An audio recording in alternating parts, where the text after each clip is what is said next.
সালমান ভক্তরা বলছেন এই ফ্যানে আত্মহত্যা করা অসম্ভব, কেননা এই ফ্যানের সঙ্গে রশি যেভাবে বাঁধা ছিল তাতে তা ছিঁড়ে যাওয়ার কথা। সালমান আত্মহত্যা করলে রশি কেন ছিঁড়ে পড়ল না? সামিরা যে বটি দিয়ে রশি কাটার কথা বলছেন তা এত নিখুঁতভাবে কাটলেন কিভাবে? সালমানের পরিবারের দাবি এই ছুরি দিয়ে রশি কাটা হয়েছে, তবে সামিরা কেন বলল যে বটি দিয়ে রশি কেটেছে? সামিরা কেন সালমান শাহর শরীরে তেল মালিশ করতে বলেছিলেন? সালমান শাহের ড্রেসিং রুমে পাওয়া ভেজা কাপড় নিয়েও প্রশ্ন তুলেন তারা। সালমান শাহ মালবোরো সিগারেট খেতেন, ডানহিল সিগারেট এলো কোথা থেকে?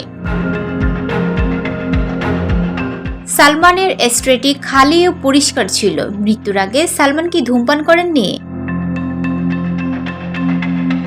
তদন্তের সময় পাওয়া এই রশির মাপ বলছে সালমান যদি আত্মহত্যা করতে চান তাহলে তাকে ব্যান্ড ডাউন বা নিচু হতে হবে।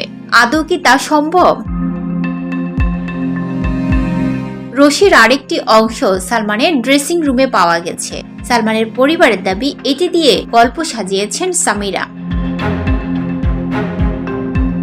সালমানের রুমে ক্লোরোফর্ম পাওয়া যায়, এটি কোত্থেকে এলো আর কেন?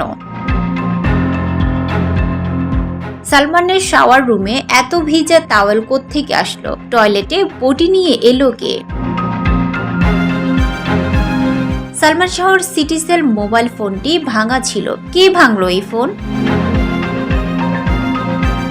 কার জন্য গৃহপরিচারিকা মনোয়ারকে খবর দিতে বলেছিলেন সামিরা?